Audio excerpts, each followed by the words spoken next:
가상화폐 이 시장이 너무 광풍으로 몰아치다 보니까 이제 정부에서 실명 거래를 1월 30일부터 실시하게 됩니다. 그러면 굉장히 많은 뭐 투명하게 되긴 하는데 그러면서 급격하게 폭락을 했습니다. 이 시장이 어떻게 보고 계시는지 규제 앞으로 좀 더 규제를 해야 됩니까? 아니면은 뭐 이 상태로 그냥 쭉 유지하면은 될까요? 다행스럽게 얼마 전에 세계적으로 유명한 미국의 스티글리츠라는 노벨 경제학상 수상자죠. 그분이 예. 한국의 가상통화에 대한 규제가 필요하다, 적당하다 이렇게 한번 말씀을 해주셨습니다. 네. 제가 계속해서 말씀드린 것처럼 이번 비트코인 가격의 폭등은 광풍이 아닌가 그런 측면에서 이제 규제가 필요하다고 봅니다. 왜냐하면은 어떠한 변수라도 경제적인 변수라든지 어떤 자산의 가격이 지나치게 빨리 상승하거나 하락하는 경우는 분명히 그 폐해가 매우 심각합니다. 이미 우리가 경험하지 않았었습니까? 네. 예, 그런 측면에서 이렇게 볼 때 이제 규제가 필요하다고 보는데 제가 아마 중간에 잠시 말씀을 드렸었는데 이번 비트코인 어떤 거래에 대한 예를 들어서 정부라든지 관리 당국의 어떤 법적인 체제라든지 운영 시스템에 관한 것이 굉장히 미비하다고 봅니다.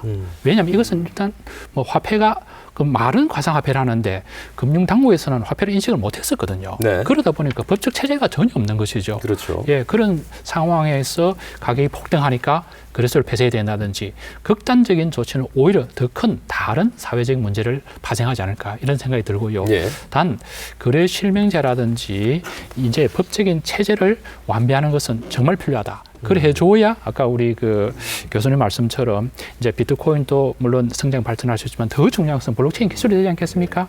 이런 기술을 지금 현재 진행되고 있는 4차 산업혁명에 적용해야 되는 시점이기 때문에 그런 측면에서 저는 정부의 규제는 현재 상황에서 필요도 하고요. 앞으로 좀 더 신중하게 접근해야 되지 않는가 네. 이런 생각입니다. 근데 이제 뭐 추가적으로 질문을 한다면 거래 실명제 이후에는 신규 계좌를 열 수 있게끔 뭐 길을 터준다 이런 예. 얘기는 하는데 일반 은행에서 이미 한번 신규 계좌 만드는 걸 이제 완전 닫았단 말이죠.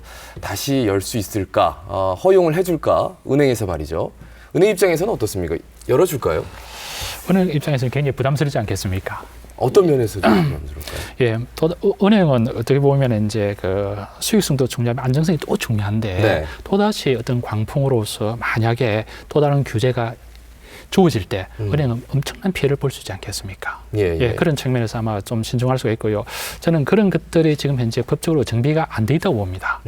예, 그래서 이번 차제에 직접적인 규제도 중요하지만은 이런 가상화폐라든지 또는 블록체인 기술이 발전할 수 있는 법적인 토대를 만들어주는 게 더 필요하다 이런 것들이 있고요. 또 가상화폐는 아까 기술적인 측면에서 어떻게 보면은 전 세계인이 참가할 수 있는 하나의 범세계적인 화폐 내지는 지급 수단이 되지 않겠습니까? 네. 이런 측면에서 뭔가 어떤 규제라든지 정책의 효과를 가지기 위해서는 저는 국제적인 공조도 동시에 이루어져야 되지 않는가 이런 생각이 듭니다. 자, 마무리 발언해 주시죠. 예. 김 교수님. 제가 모두에서도 말씀드렸습니다만 97년 외환위기를 통해서 기업 부채의 건전성이 제고되어지고 특히 우리 금융 산업, 금융시장의 체질이 매우 강화되어졌습니다. 이와 유사하게 또 2008년 글로벌 금융위기를 거치면서 금융 안정이라든지 또는 정책의 국제적 공조가 강조되어졌거든요. 이렇게 볼 때 위기가 새로운 발전의 계기가 아니었나 이런 생각이 듭니다. 따라서 이번 비트코인 사태를 통해서 가상화폐가 과연 무엇인가 이런 정체성 확립과 또 오늘 많은 논의를 했습니다만은 정말 블록체인 기술은 어떻게 보면 미래 산업의 핵심이 아닌가 이런 생각이 듭니다. 따라서 이런 블록체인 기술을 생산적으로 금융도 마찬가지죠. 특히 외환금융이 매우 중요하니까 이런 쪽으로 활용했어서 지금 현재 쓰나미처럼 몰려오는 4차 산업혁명에 좀 적극적으로 능동적으로 대비했으면 좋겠습니다. 예.